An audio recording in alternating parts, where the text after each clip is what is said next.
por la guerra esta tierra la salvó. Si me pedís que vuelva otra vez donde nací, yo pido que tu empresa se vaya de mi país. Y así será de igual a igual, y así será de igual a igual. Muy buenos días. Comenzamos un nuevo programa del Defensor del Pueblo, el 413, perdón. En este sábado 13 de abril, eso quise decir, del 2019, como cada sábado ya en esta 11ª temporada, 11 años al aire acá por FM en Tránsito. Esta radio comunitaria que puede escucharse hace 32 años ya en el 93.9 del dial o a través de la web en www.comunicacionsocial.org.ar.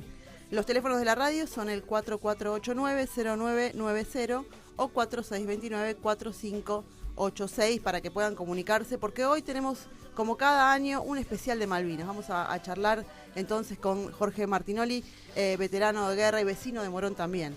Pero como cada sábado hace 11 años comenzamos esta emisión saludando a los vecinos y dándole la bienvenida al Defensor del Pueblo, Abraham Leonardo Gac, con su editorial habitual. Gracias, buen día, vecinos, vecinas. Uno cada vez que llega fin de semana se vuelve a preguntar ¿de qué hablo mañana en el editorial? Hay tantos temas y se me ocurre conversar con ustedes, como siempre transmitiéndoles las ideas personales, o que obviamente no comprometen a la institución ni comprometen a mis oyentes. Cada uno puede pensarlo aquí. Es más, me encantaría poder intercambiar una mirada crítica permanentemente, ¿no? Que no el silencio como ocurre habitualmente. Y hoy estaba pensando, en los medios se anuncia que el gobierno está preparando una serie de medidas de mejoramiento social a la sociedad en la que estamos. Claramente todos entendemos que es una medida que está vinculada claramente al proceso eleccionario dentro de unos pocos meses, que no suena como unos cambios que no sabemos cuáles van a ser inclusive, pero no suenan unos cambios que van a ser permanentes, porque eso contradicen con la filosofía natural de un gobierno que eso sigue sosteniendo la libertad de mercado, el sostenimiento de la apertura de la economía. Y eso me llevó a pensar dos cosas. Una, le diría que es bastante simple. Y yo me permito leer alguna parte, porque este es un documento que estoy preparando sobre la situación y con propuestas, y me parece que compartir algunos aspectos que yo creo que son significativos me parece importante. Y acá digo que hoy, a casi 2 décadas, nos encontramos en una situación similar a la de aquel entonces. Me refiero al 2000, me refiero al grupo que constituimos en el año 2000, previendo la crisis del 2001. En aquel entonces nos vemos obligados a reforzar aquellas propuestas cuya vigencia nos alerta sobre la gravedad de la situación que atraviesa nuevamente nuestro país. Y ese es lo extraordinario. Si uno analiza los documentos que publicamos en aquel entonces sobre los cambios que tenía que tener la economía de nuestro país frente a la crisis que se avenía, que ya estaba llegando, que conocíamos sus consecuencias, realmente es reproducir en este tiempo, casi 20 años después, más de 20 años, reproducir lo que pasaba en aquel entonces. Y eso lo relaciono también con un tema que los medios se han ocupado a instalar. Las mejoras sociales, generales a la comunidad es populismo. Es una mala palabra el populismo para la gente que piensa de esa manera. Y eso lo ha instalado el gobierno y los medios en la sociedad. Y cuando en realidad uno ve, no digo historiador, uno hace un simple cálculo. Desde el 76 a la fecha, son creo que 43 años, las 3/4 partes del periodo fueron gobiernos neoliberales. Y las medidas que se critican como populistas, etcétera, y se recriminan son en su gran parte instauradas por esos gobiernos. De modo que realmente señalar que el populismo es el responsable de una situación de la inflación, por ejemplo, que es un dato para tomar en cuenta, me parece que realmente es abusivo y no se contradice con la realidad. Y esto se da en una situación especial, República Argentina.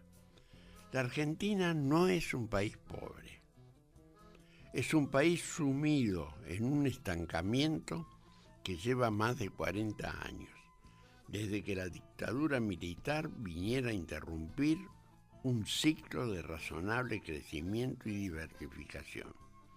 Es además un país crecientemente injusto, de una configuración de cierta homogeneidad en lo social y cultural, ha pasado a un cuadro de creciente polarización que se refleja en la lejanía del nivel de ingresos entre los estratos más favorecidos y más desfavorecidos. Supera el cuarto de la población, hoy día, la que se encuentra excluida en gran parte de los bienes y prestaciones que hacen a una vida digna. Al mismo tiempo, el 20% de la población situada en el estrato de mayores ingresos usufructúa de un nivel de vida comparable con por lo menos al de la clase media alta de los países desarrollados. Este panorama de estancamiento y polarización social y cultural se ha generado en un escenario de políticas públicas que abandonaron cualquier política de desarrollo. A partir de la mencionada dictadura y con más fuerza aún luego de la restauración democrática, se ha instalado un discurso que atribuye el fracaso, como lo señalé, a un supuesto populismo estatista. La mera aritmética desmiente esta afirmación, como lo señalé. De los 43 años que median entre 76 y la actualidad, 2/3 correspondieron a gestiones abiertamente neoliberales de la economía. Ya sabemos que los ensayos neoliberales fueron 3 en esa época. Uno comienza con la dictadura, que la convirtió en una circunstancia favorable para instalar ese nuevo gobierno neoliberal, porque mediante la represión se dominó a la comunidad y se la encaminó en ese camino. La segunda fue ante, yo diría, no sé si la palabra traición es apropiada, el error, como querramos llamarla, del mayor partido político de la Argentina, que nos regalaron 10 años de gobierno, donde la idea del pensamiento, digamos, financiero internacional se instaló plenamente. Yo diría que fue un proceso de ensayo. 76, Martínez de Oz comienza con la idea de la separación la dispersión del Estado en sus funciones, reservándoselas únicamente para las muy directamente limitadas. Después hablaremos, vamos a tener oportunidad con nuestro invitado de hablar en cuanto se ha cumplido también con ese concepto del Estado responsable de la seguridad de sus habitantes. De modo que realmente uno no tiene otra cosa que preocuparse de pensar qué hacemos frente a una circunstancia en que nos van a ofrecer una serie de medidas, pueden ser, aunque sean correcciones, porque en última medida van a ser correcciones de lo que ha hecho el mismo gobierno, que ha ido cerrando y cerrando y cerrando oportunidades, y se ha transformado ahora quiere ser un Estado benefactor. Y lo hace yo le diría, en plena discusión interna, porque realmente ideológicamente no está acorde a ese pensamiento. Están violentándose por la necesidad electoral y por el acompañamiento vergonzoso, yo diría, de sometimiento a los planes e intereses de potencia extranjera. El Fondo Monetario Internacional claramente es un gerente financiero de las grandes potencias, de los grandes intereses financieros internacionales. Y le incluye, y si bien manifiesta que solo que ayuda a desarrollar un plan propuesto por el gobierno, este gobierno no tiene ninguna libertad para decidir su política económica. Lo vemos ahora, en que tenemos a los ministros pidiéndole permiso al Fondo Monetario para tomar esas medidas, poder disponer de los recursos para mejorar la situación. Ya no digamos que la resuelva, porque resolver el problema de la salud en Argentina, el problema de la educación en la Argentina, el problema de la seguridad en la Argentina, todavía estamos realmente con un vacío muy grande que tenemos que rellenar. De modo que uno no le queda remedio. Yo comparto con ustedes lo que les transmito a ustedes, mi estado de ánimo, que al mismo tiempo es optimista, porque vuelvo a mi frase inicial. La Argentina es un país rico. La Argentina tiene todas las condiciones para que toda su población viva en condiciones dignas. ¿Cómo vamos a suponer y aceptar que en la Argentina haya niños que no pueden acceder a la leche, a un producto esencial? Estamos sacrificando generaciones de esa manera. ¿Usted cómo cree que va a crecer un chico? ¿Con qué aptitudes va a crecer un chico que hoy día, en los periodos más importantes, no tiene acceso a la alimentación debida? Y come las cosas que se pueden conseguir. No come las cosas que debe comer. Come lo que se consigue. De modo que estemos atentos. Yo creo que, y espero desde luego con ansiedad, de que el proceso culmine en el proceso electoral, que no haya ninguna otra forma de cambio que no sea por vía electoral, porque defender esos principios básicos, sabemos perfectamente que tenemos que cambiar el sistema judicial, que hay una falla tremenda, tenemos que aceptar que muchas leyes van a tener que ser modificadas y cambiadas, hay muchas correcciones que hacer. Es más, les diría que deberíamos también acceder a pensar que nuestra propia Constitución Nacional tiene que ser modificada, que lamentablemente una disposición que se ha votado en el 94, es decir, hace 25 años, tiene aún aspectos que no han sido debidamente analizados o circunstancias que no se pensaran que iba a ocurrir. Este es nuestro país, lo queremos y por ello sufrimos, y al mismo tiempo, por lo menos en mi caso, que yo me considero un privilegiado porque trabajo, porque tengo posibilidades, pensar en las muchas, pero las miles y miles de ciudadanos que no tienen estas circunstancias y muchos de ellos tienen que ir detrás en los lugares donde se arroja la basura para ver si consiguen un mendrugo. Esto es una vergüenza que yo pensé que jamás en Argentina iba a verse y lo estamos viendo. De modo que esto habrá que cambiar. Cada día crece la población de la gente que busca en la calle qué comer. Bueno, enseguida regresamos con el programa del Defensor del Pueblo. Todos los trabajadores tienen derecho a condiciones dignas y equitativas de labor.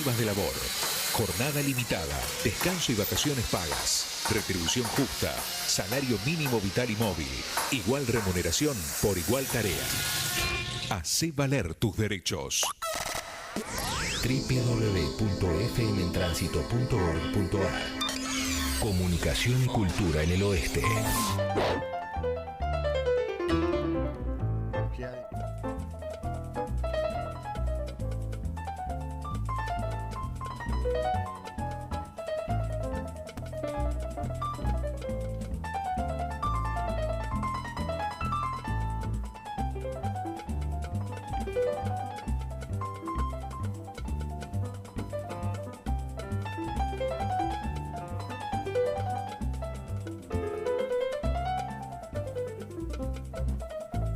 Regresamos al programa del Defensor del Pueblo. Saludamos a Fede Cervantes, que está en los controles técnicos el día de hoy, haciendo posible esta comunicación. ¡Qué lujo, eh! Un lujo, sí.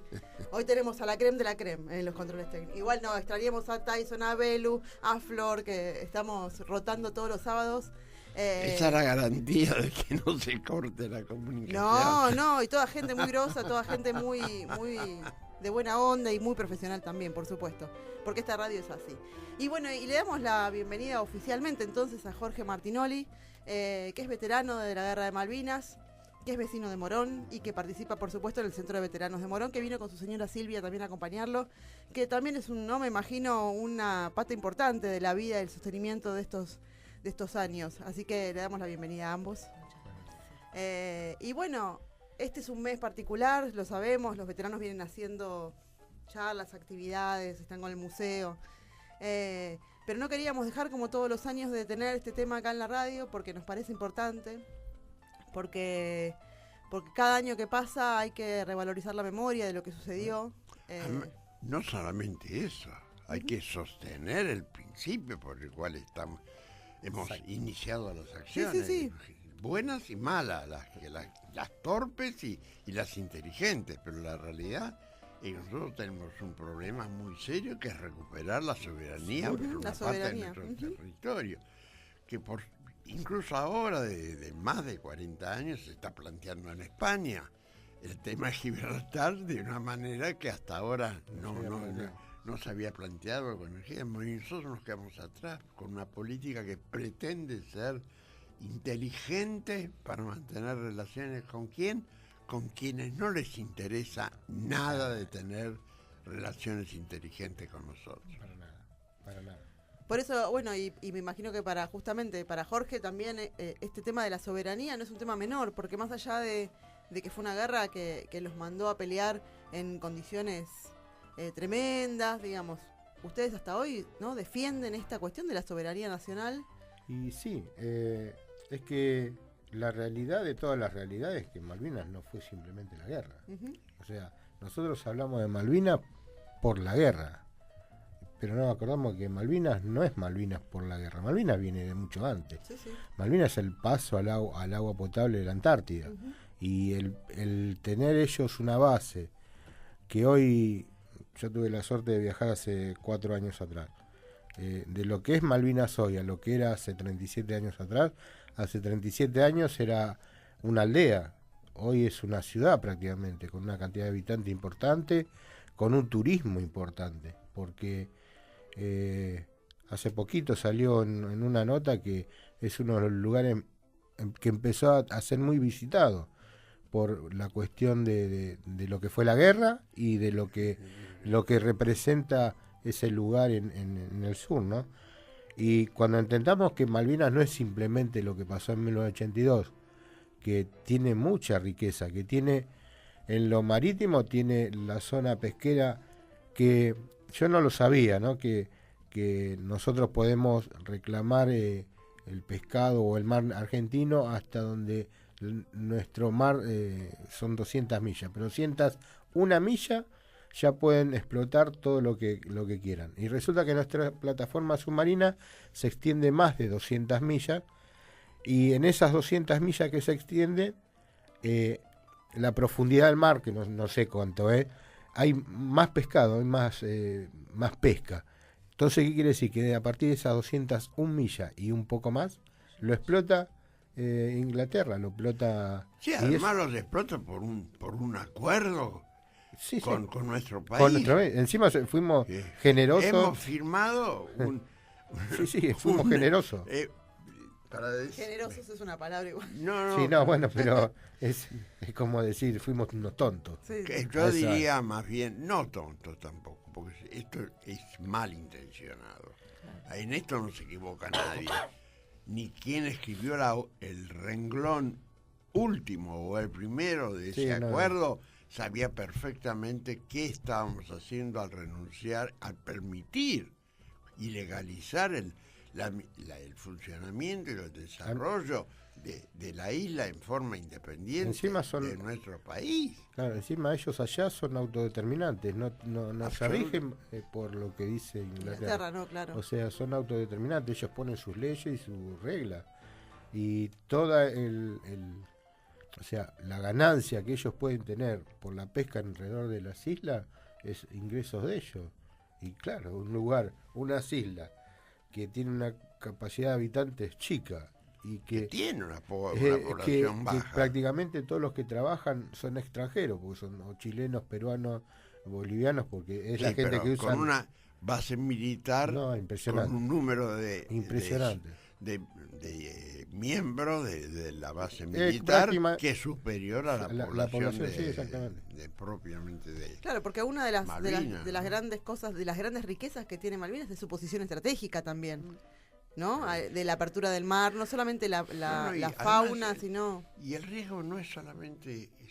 nosotros estamos afectando también un riesgo que yo diría planetario, porque permitir que a esa zona, que hasta ahora se preservó con acuerdos internacionales para evitar la polución, para evitar la disputa por ese territorio, Inglaterra ha barrido con todo. Tiene el ejército, un sector de su ejército más poderoso instalado en Malvinas. Y uno dice que por una islita con 2.000 habitantes. No lo hacen por una islita.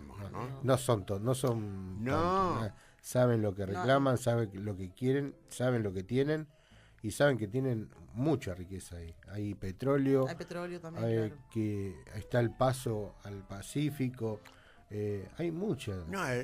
Por eso yo siempre digo, nosotros nos remontamos a Malvinas, sí, bien porque una cuestión de recordar lo que tuvimos que vivir con 19 años. Pero Malvinas no es simplemente lo que fue la guerra. Malvinas, y esto lo hablo cuando yo voy a dar charlas en los colegios, ¿no? Digo, Malvinas no es simplemente la guerra, porque yo fui a Malvinas a una guerra por un algo, si no sería nada más que un acto bélico, y no lo es, tiene mucho más que eso, ¿no? Y creo que en esas cosas tenemos que empezar a pensar y cambiar, y recordar que sí, hubo muertos en Malvinas, que hay que recordarlos, que no hay que olvidarse, para esto que dijo hace un ratito, no volver a repetir lo que hicimos hace 20 años. Dentro de 20 años más va a venir un loco, vamos a decir, vamos a tomar Malvinas y lo vamos a hacer. Pensemos, eduquémonos. Aunque no sea el acto militar, acto militar fue claramente fue un acto, sostenerse en ese gobierno llamémoslo un error para ser gentiles. Pero de todos modos sabemos que la disputa es de otra naturaleza y está en otros campos y tiene que ser permanente. Para mí lo más grave es que esto es una cuestión permanente, porque están en juego, hay que mirar el mundo para dentro de 40, 50 años. Dentro de 40 y 50 años, esa zona es una zona estratégica de importancia trascendente para todo el mundo. como reserva de agua, como reserva de la pureza, digamos, de la explotación que se puede hacer, del medio ambiente. Es algo importante, no la islita que hay. Y la otra cosa que yo no quiero dejar de pasar es el respeto que me merece todo ese, yo diría, batallón de soldados que realmente no recibieron formación para este tipo de combates y se enfrentaron valientemente no solo en condiciones de disminución de condiciones, sino también sin formación, frente a un ejército formado, un ejército con capacitación, con experiencia previa de batalla. Era una cuestión tan asimétrica la relación que solamente un tonto o un inescrupuloso podía engañarse, ¿no? Y lo que pasa es que en esa situación que vivimos en 1982, teníamos 19 años y fuimos a dar las cosas como... Es la inocencia, es la impronta de un pibe de 18 y dice, vamos, y después la supervivencia. Son las víctimas. Claramente se eligieron. Hay un tema con el tema víctimas en el área veterano. Sí, hay unos que dicen víctima héroes, hay como una... Porque yo lo planteaba el otro día, decía, lo discutimos el viernes pasado, porque dicen, no somos víctimas porque fuimos a defender la soberanía nacional. Sí, fuimos a defender la soberanía, pero las víctimas fuimos desde el lugar que los que nos mandaron fue una dictadura, porque si hubiera sido una democracia, si hubiera sido democrático, si hubiera sido por un congreso, ahí sí no hubiéramos sido víctimas. Nosotros fuimos víctimas de esa dictadura de Estado, porque nosotros estábamos cumpliendo, sí, el servicio militar que era obligatorio, pero si la guerra de Malvinas hubiera sido constitucional, hubiera entrado en el Congreso y hubiera sido elegida por la comunidad. Exacto. Ahí sí, pero nosotros fuimos víctimas de esa dictadura de Estado. Porque fuimos víctimas porque desde el momento que termina la guerra de Malvinas, termina la dictadura prácticamente. Entonces, por eso... ahí es donde los veteranos a veces nos... Lo que pasa es que es feo decir víctima. A muchos no... No quieren sentirse víctimas. Exactamente. Pero yo sí soy víctima de esa dictadura.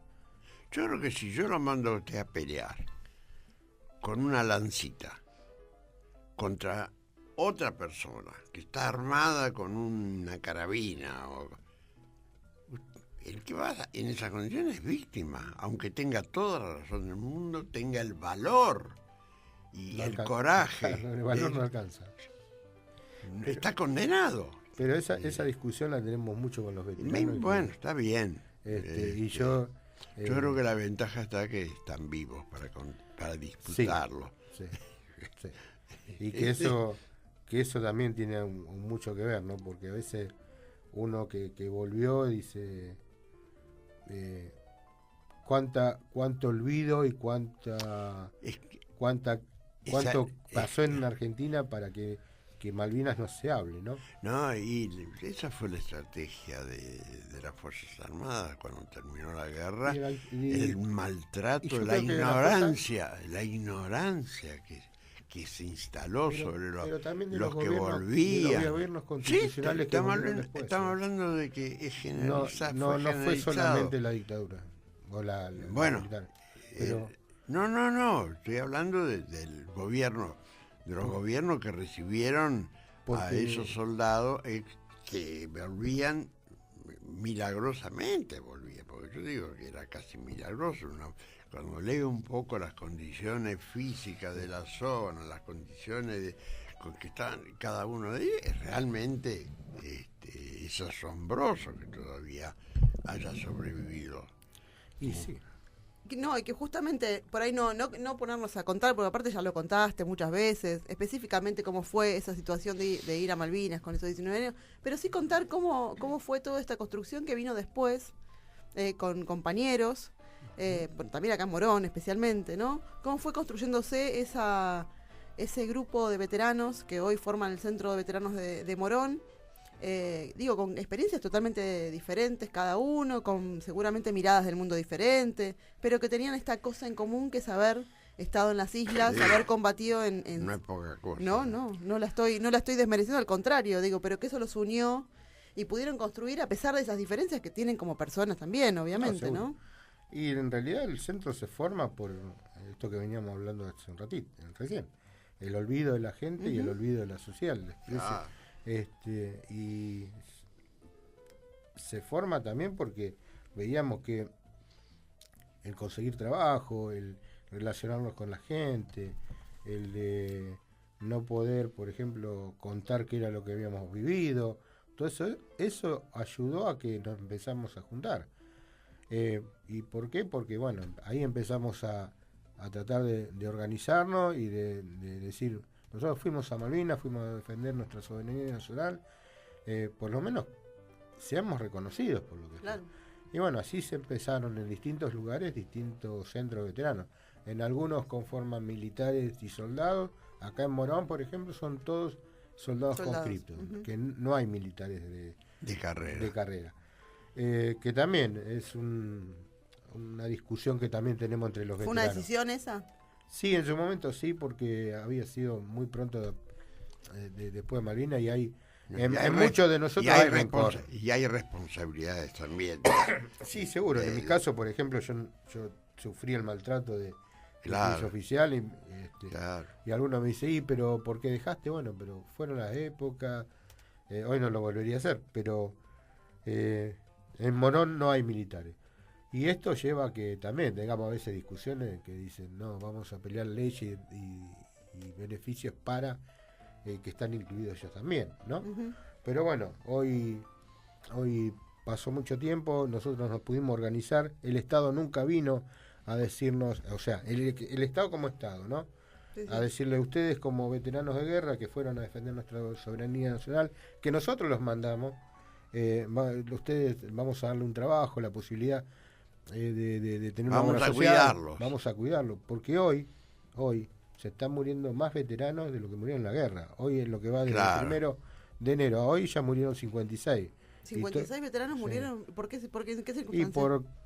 Siguen por suicidio, siguen por enfermedad, siguen por se vuelve deteriorado la guerra. O sea, esa es la realidad. La realidad es esa. Y bueno, nos pasó así y tratamos de sostener eso y ayudarnos. O sea, el Estado no vino. ¿Y por qué quiero acogerme a esto? Porque fue en reclamo de los veteranos que fuimos a Malvinas, ¿no? Que empezamos a pelear este reconocimiento. Y hoy tenemos, yo lo quería hablar acá porque es el único lugar que se puede hablar, un problema grande, que hay gente que no fue a Malvinas, que fue movilizada o estaba haciendo el servicio militar. Y están queriendo ser reconocidas veteranas de guerra. Y sinceramente, porque yo siempre digo en todos lados, ¿no? Yo a veces prefiero no ser veterano de guerra y ser un tipo común o uno de ellos que no fue a Malvinas. Porque a mí me cambiaron toda esa vida. Yo no viví lo mismo en Malvinas. Yo en Malvinas vi compañeros morir, pasé hambre, pasé frío, extrañé a mi mamá, extrañaba poder levantarme. Si bien no hablaba con mi mamá y con mi papá, yo no me hablaba con mis papás. Porque era así, pero los extrañaba y los empecé a extrañar, vi sufrir, conviví todos los días con la muerte. Cuando uno dice convivir todos los días con la muerte, hay que convivir todos los días con la muerte. Es como que todos los días una persona tenga una pistola acá en esta sala y empieza, no la dispara. La dispara todos los días. A alguno de nosotros 4 le va a tocar esa bala, pero durante 74 días a alguno de nosotros nos va a tocar. Y si tenemos la suerte de salir de esta sala, vamos a salir con una secuela enorme. Bueno, hoy hay un grupo de gente que quiere, por una cuestión económica, simplemente económica, ser veterano de guerra. Mire, le voy a contar una anécdota. Me hizo recordar a usted, ya me había olvidado. Casi al comienzo de mi gestión, hace más de 10 años, acá en la Defensoría, recibí un grupo de personas que sostenían que los apoyaran en la búsqueda de la consideración de veteranos de guerra, porque formaron parte de la conscripción de ese año. La hicieron en Corrientes, la hicieron en otro lado, ajeno, porque ni siquiera le digo que estuvieron ni siquiera en Chubut, digamos, cerca de Puerto Deseado, no. Yo entiendo a veces me parece realmente, a mí me dio vergüenza. Bueno, a nosotros a mí me dio vergüenza. Vergüenza, bronca. No, bronca. Impotencia. Impotencia tampoco. Nadie... No, porque ¿sabe qué pasa? Que hay mucha gente que les cree y hoy después ¿Sí? de 36, sí. Mucha gente... No puedo creer. Mucha gente... hace poquito hay un gran actor, es un actor. Sí. Carlos Belloso.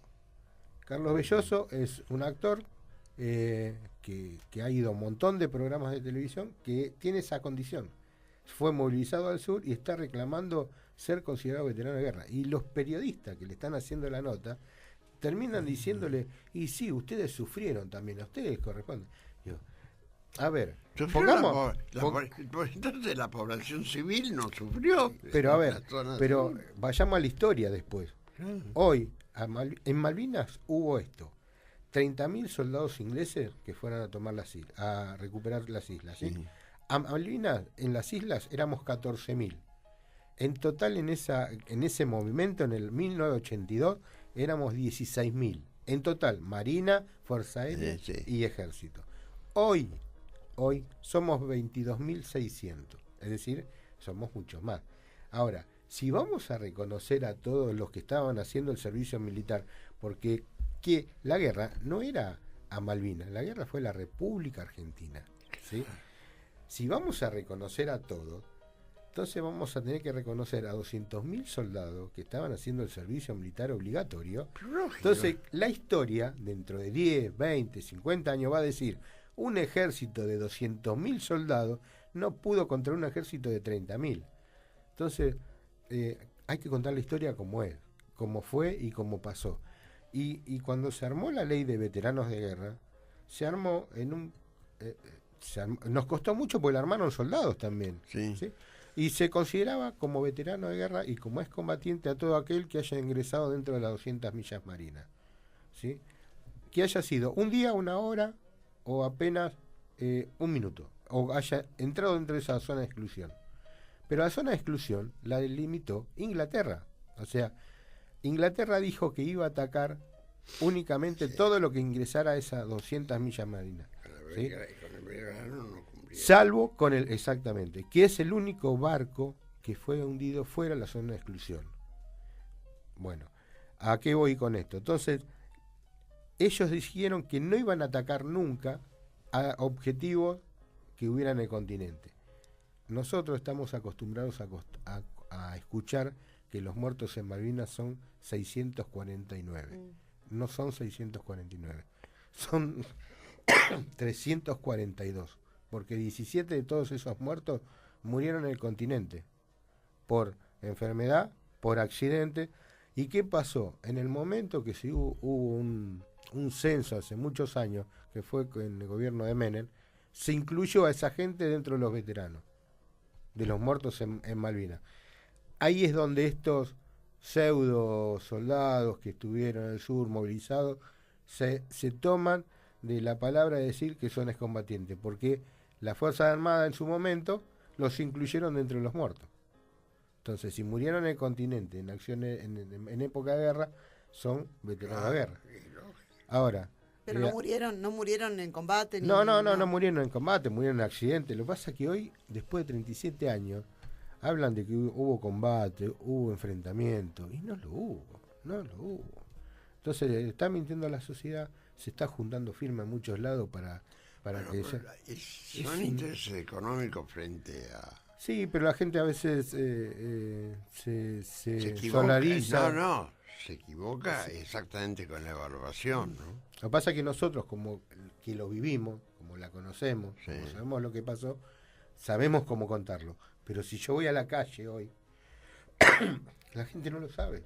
La gente no sabe de Malvinas, no conoce de Malvinas. Por eso es importante la voz. en primera persona de los veteranos, ¿no? Porque es la única forma de que se escuche qué es lo que realmente pasó y cómo piensan los que estuvieron ahí. Porque después hay mucho relato, mucha cosa de gente que ha escrito y que ha dicho.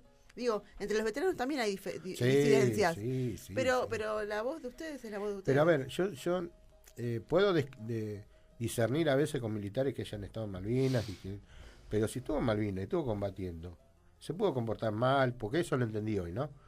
Porque en la guerra se ven las miserias de la persona. Exacto. Y lo que me pasó a mí fue la miseria de una persona. Quizás en otro momento no lo hubiera hecho. Es lo que hoy quiero aprender, ¿no?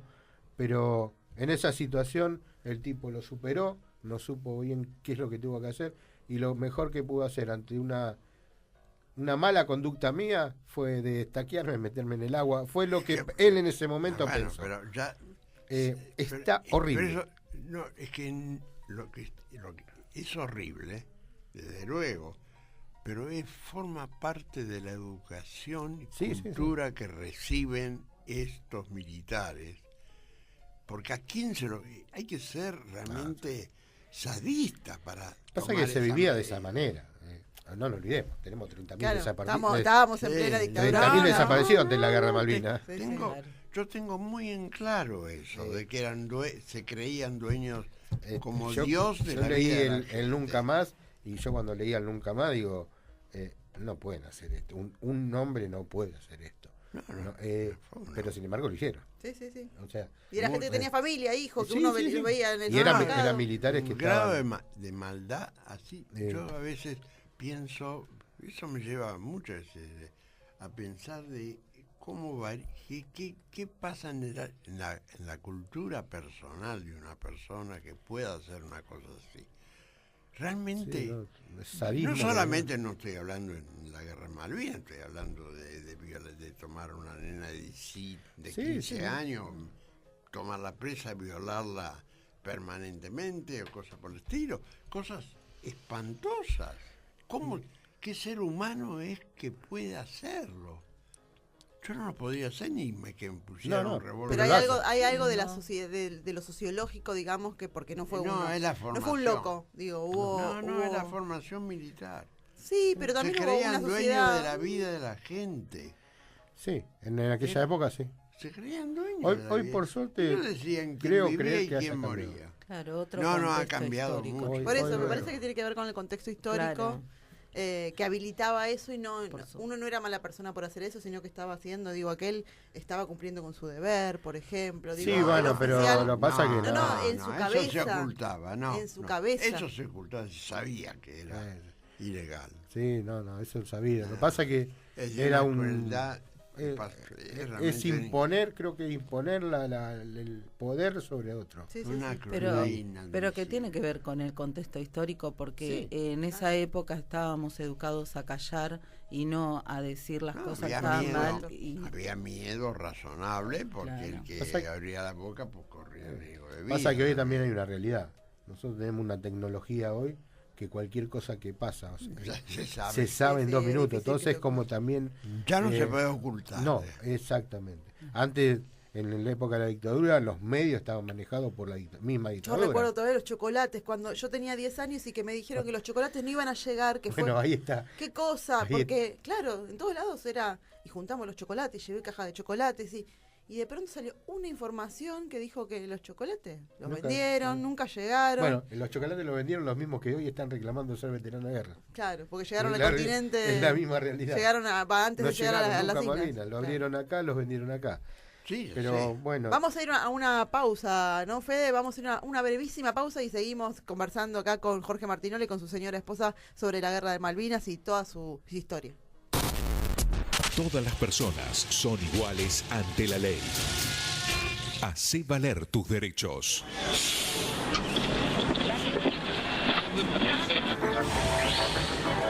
Al colectivo. Lo hacen las luchas. Las luchas nacen de las injusticias.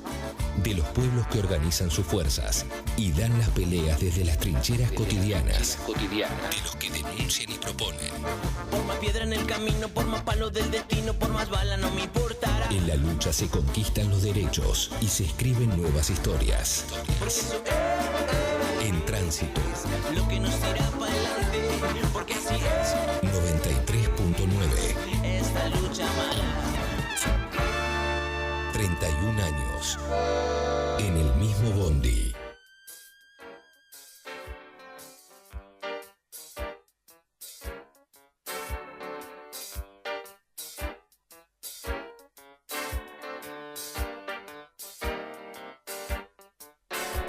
Regresamos al aire acá en el programa del Defensor del Pueblo y las tandas que son cortitas seguimos hablando porque es tan interesante. Digo, la historia nos marca el presente, ¿no? No, y tan indignante. Por eso, pero digo, por eso es tan importante la memoria, porque eso, uno puede ver hoy las consecuencias de lo pasado y necesita no repetirlo, ¿no? Entonces es importante escuchar lo que pasó para poder analizar también lo que sucede hoy. No, y además conocer la verdad. Sí, claro.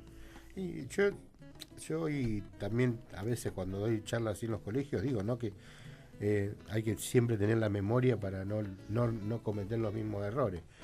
Y dentro de esa memoria a veces escucho en la sociedad hoy que mucha gente habla de que vuelva al servicio militar para que los pibes sean yo digo un poco mejor. Los pibes son mejores, son 10 veces mejores que nosotros.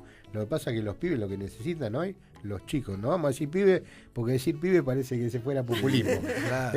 Pero son los pibes y las pibas. Son los chicos, las chicas, los pibes y las pibas. Lo que necesitan hoy es oportunidades.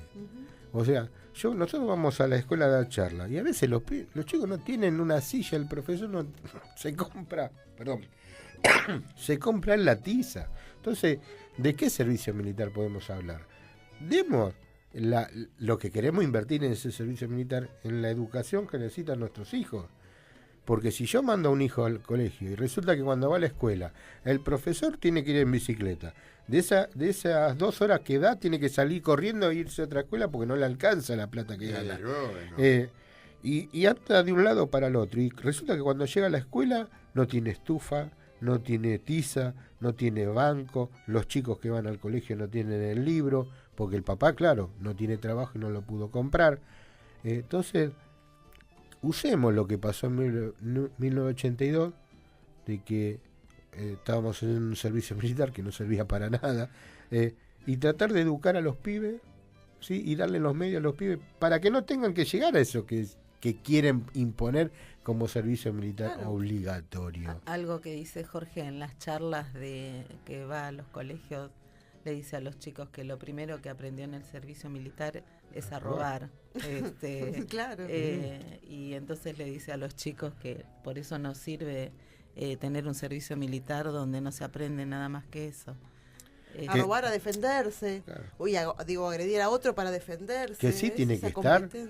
Tiene que estar. Pero la decisión de uno quiere. Claro. Porque también convengamos algo. Es una carrera. La mayoría. Bueno, a ver, usted que es mucho mayor que yo y tiene mucha más cultura. Los grandes ingenieros salían de las Fuerzas Armadas. Claro. Los grandes pilotos salen de las Fuerzas Armadas. Porque eran grandes aviadores y porque usemos lo bueno de las Fuerzas Armadas, sí. No lo malo. Era decisiones, era vocación. Claro, y era una decisión. Hoy, yo tengo un veterano, un compañero que la hija se anotó como voluntaria del ejército. Hoy es psicóloga.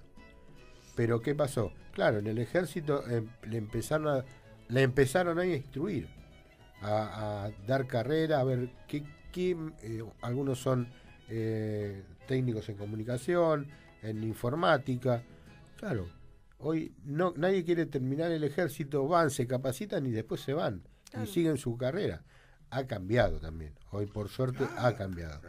Pero bueno. Como también ha cambiado esto de que los veteranos vayan a dar charlas, los veteranos estén en la opinión pública, no solamente en el mes de abril, sino en todo el año. Pero eso también que se hable de la soberanía. Tuvimos, esta hace ya unos años, cuando se comenzó con toda la identificación de los soldados que quedaron allá en las islas. Hoy, por suerte, hay como un poquito de movimiento hacia la verdad, la memoria. Lo que pasa es que ahí creo que fuimos cómplices de un silencio. O sea, nosotros durante muchos años no podíamos hablar, no podíamos contar, no veníamos acá a una radio. Claro.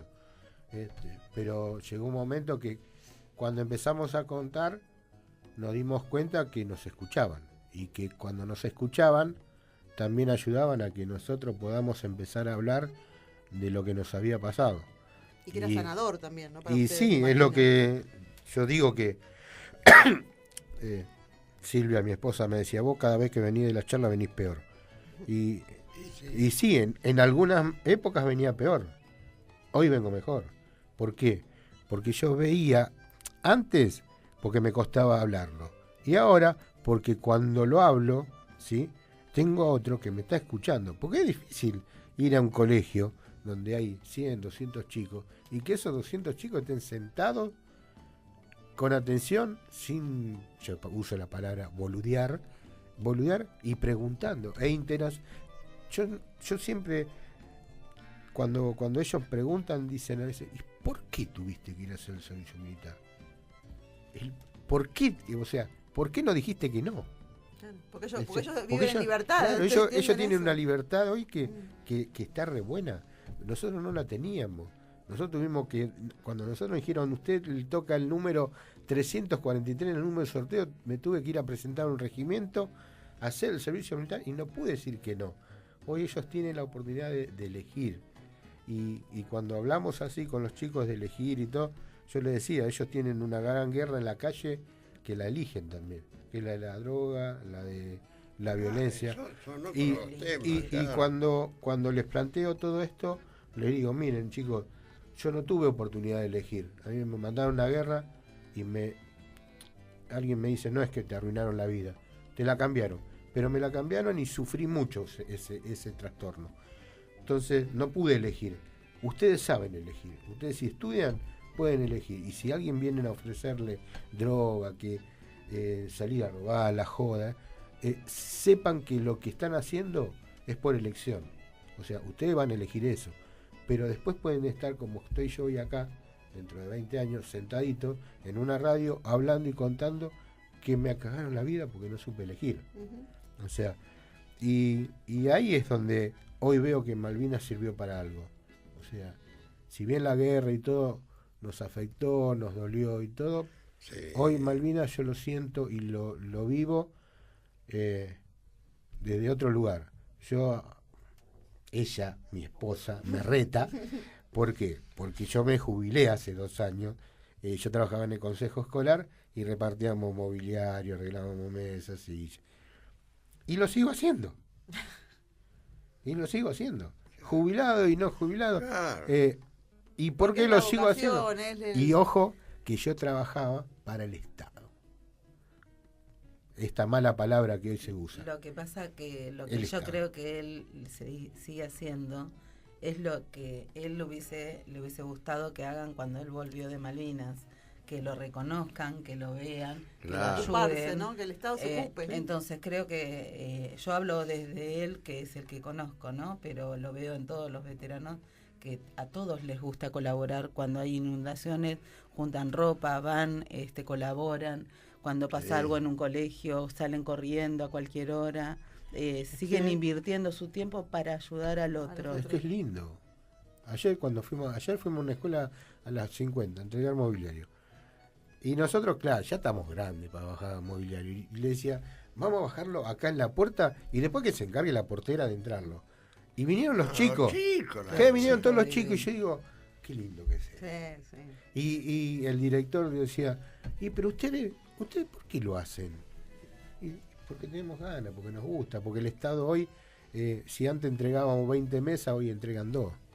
Y esas 2 mesas tienen que llegar a los chicos.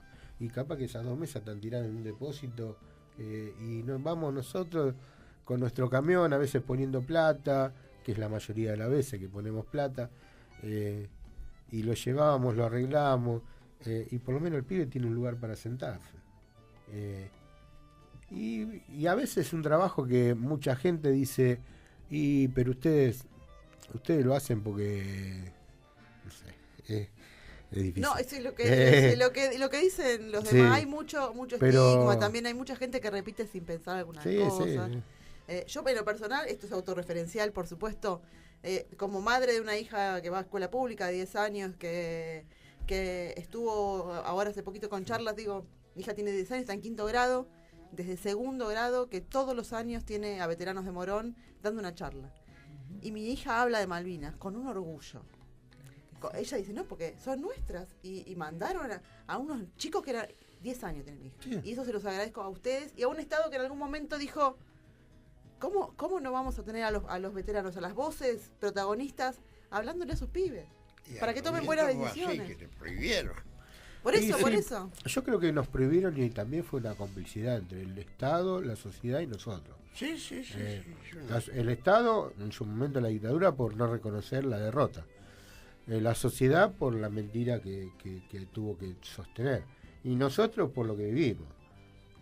Y una guerra es una herida que marca para toda la vida. Claro. Entonces, es difícil contar la mala experiencia de uno que tiene. Yo esto lo aprendí de gente que vivió situaciones también complicadas y que no pasaron por una guerra. Que la vida pone cosas que está bueno empezar a contarla. Y el hecho de contarla hace esto que yo digo recién.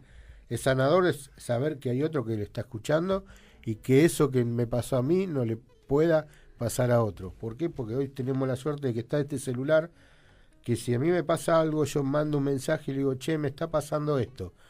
Y siempre va a haber alguien que me va a escuchar y me va a tratar de ayudar. Seguro. Y eso aprendí de gente que tengo cerca. Sí.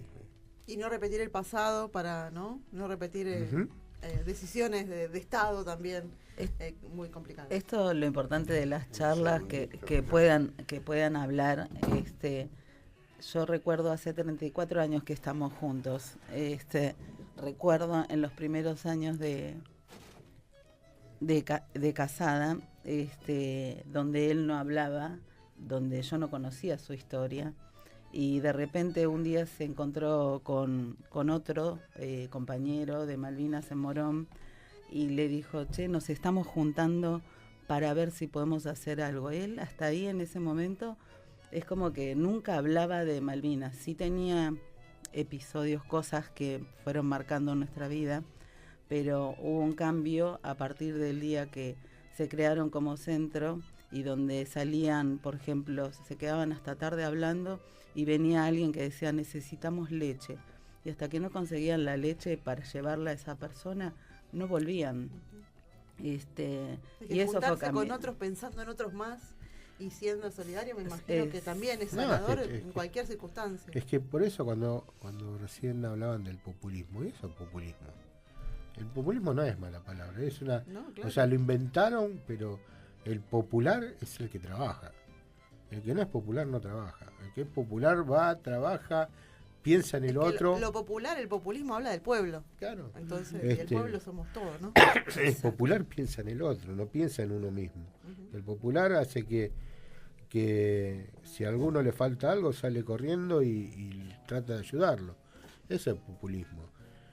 Mala palabra es porque la quieren imponer como una palabra que populismo es asistencialismo, y no lo es. Sí, no lo es. Bueno, son las 12 del mediodía, perdón. Tenemos una hora. En estos momentos quisiera tener 3 horas de programa. Pero bueno, se nos fue el programa el día de hoy. Gracias, Jorge, por haber venido. Gracias. Sé que estuvieron toda la semana recontra complicados haciendo charlas. Gracias, Silvia, por acompañarlo como ya todos estos 32 años. Seguramente fuiste un gran pilar para Jorge, imagino yo. Sí, no, seguro que sí, no, sí. Sí. Seguro que sí. Si no entras hoy. No salgo ni llego acá. Yo siempre doy las gracias por poder escuchar y fui armando la historia, no de la boca de él, porque costó, claro. Pero doy las gracias de que me deje siempre estar cerquita de él y poder saber de qué se Que trató. es otra de las cosas que no hacemos los veteranos. Generalmente no tratamos de compartir con nuestra familia esto. Es Claro, muy muy difícil que lo doloroso. ven. No sé por qué, si es muy doloroso, por lo doloroso, por lo que pasa. Es la subjetividad de cada uno. Muchos veteranos esto no lo hablan en sus casas. Leyendo. Porque no quieren entristecer a su familia. Será por eso. No quieren Pero ellos están tristes. Sí, claro, ¿cómo no? Yo lo noté hace muy poquito, mi hija, no lo puedo contar. Hicieron el acto en la escuela, cosa que nunca, muy pocos años hicieron los actos, y fue organizado por chicos de cuarto año que eran compañeros de mi hija, y escuché un acto, pero la verdad, Maravilloso. escuché la palabra de un pibe, de que, voy a contar nada más que porque ya termina, ¿no? Sí, sí. Que empezó leyendo una palabra y dice, nosotros googleamos, dice, que este lunes va a ser feriado. Y estoy hablando por el 24 de marzo, estaba hablando. Dice, nosotros no nos fijamos que ni el 24 de marzo, ni el 20 de junio, ni el 25 de mayo, ni el 17, ni el 2 de abril, nosotros pensamos que es un feriado porque sí. Es un feriado por algo. Y lo estaba diciendo un chico de cuarto año. Que lo escribió, que con lo escribió, 14 años escribió él, por primera vez escuchamos la postura de un chico que lleva su idea y que estaba malvinizando. Claro. Y le hablaba a sus compañeros. Muy bien el relato, donde decía, no nos tenemos que olvidar que esa fecha no es para irnos de vacaciones solamente, Claro. o pasear, sino que murió 649 soldados en la isla, que se siguen suicidando. Tocó todos los temas que bueno, fue re emocionante en particular ese acto Entonces, que hubo en el colegio, porque fue programado por los chicos. Esa es la tarea, ¿no? Malvinizar, que todos los Claro. que se Exacto. malvinicen no solo los actos, la educación, que Y está bueno hablar de Malvinas, no simplemente por esto de la guerra. Seguro. Claro. Está muy bueno. Donde la profesora aclaró. porque aparte, digo, perdón, Sí. Malvinas no solo, como vos decías al principio, no es solamente la guerra, las islas. Malvinas es un hablar montón. de Malvinas es entender la soberanía, A ver, es y hablar- entender la libertad, Y es hablar de entender un montón Malvinas, de cosas. hablar de Malvinas es hablar de la democracia, Claro. porque gracias a la guerra de Claro. Malvinas recuperamos esa democracia. Bueno, también. Eso no hay que olvidarse nunca. Y como digo siempre, no hay que olvidarse nunca de los que quedaron ni tampoco de los que volvieron. Porque si nos olvidamos de los que volvieron, tenemos más gente que se suicidó. No, claro. Entonces, este es el respeto que yo les tengo a ustedes por la invitación, por todos los años tener que venir. Y a veces les digo, y yo no tengo ganas, y yo no tengo ganas. Y lo que pasa es que cuando estamos acá, pasa esto, ¿no? No nos queremos ir. Y sí. Y Es nos así. pasa a muchos veteranos. Por eso Yo- insisto, porque me es costó- importante, es lindo, es tan ella me importante. mandaba mensajes y yo no tenía nadie y yo porque sinceramente no tenía ganas. Sí, ya sé. Pero digo, no, y alguien tiene que ir, no podemos fallar. Y siempre hay alguien que viene. Pero el que viene es como que se libera de todo esa mochila y cuenta y habla y a mí me dicen que soy el que más hablo y es verdad. Pero es una forma, lo aprendí con mucho tiempo, yo no contaba lo que pasaba en Malvinas. Muchos años pasaron de no contar qué es lo que se vivió allá. Pero bueno, hoy lo puedo contar, hoy Por lo suerte. disfruto, sí me emociona porque me emocionan las actitudes de los otros, no lo que me pasó. Claro. Me emociona la actitud de mi esposa, la de mi hija, mis hijos, eso me emociona. Y quizás se me hace un nudo en la garganta por eso, no por el dolor de lo que vivió la guerra. A mí la guerra fue una marca, un dolor que después lo entendí, pero a mí lo que me emociona hoy es lo que le pasa al otro. Y ese otro Que es... compartir con usted. Exacto. Ese otro es mi esposa, mis hijos, un pibe que me escuche, ese que escribió la carta en el colegio de Ariana, el que Ariana haya cantado una canción, el que ellos mismos hayan... Eso es lo que hoy me emociona. Y la lo vida que de todos esos pibes que también reciben Sí. tu apoyo en las charlas, en los muebles, en el mobiliario Sí, que no, llevas, sí. en todos los años que trabajaste también en el consejo, pero ayudando a los otros, estando presente y construyendo patria, ¿no? Sí. Porque la patria no solo se construye con un arma defendiendo soberanía, sino todos los días mirando para adelante. Las armas las carga el diablo y la descarga el ojo. Sí. Es así. Gracias. No, gracias a ustedes. No, Totales. gracias a ustedes. Bueno, son 12 y 6 minutos. Teníamos una canción que la vamos a poner al final, pero nos despedimos entonces. La Defensoría del Pueblo, como siempre, volverá el sábado que viene, pero toda la semana sigue trabajando con su actividad en Bartolomé Mitre 877. Se pueden comunicar para asesorarse, pedir, hacer algún reclamo, alguna consulta jurídica al 0800 666-0957 de 8 de la mañana hasta las 15 horas. También nuestra página web www.defensoriamorón.govlarga.ar, donde pueden encontrar estos programas de radio, información de la Defensoría, del Defensor del Pueblo, y también, por supuesto, está una ventana para los reclamos. Serán entonces hasta el próximo sábado. Como siempre decía Enrique Pochat, nos vamos a dejar esa frase: que sea una buena semana de estudio, de trabajo, pero que sea en paz y por la justicia. Gracias.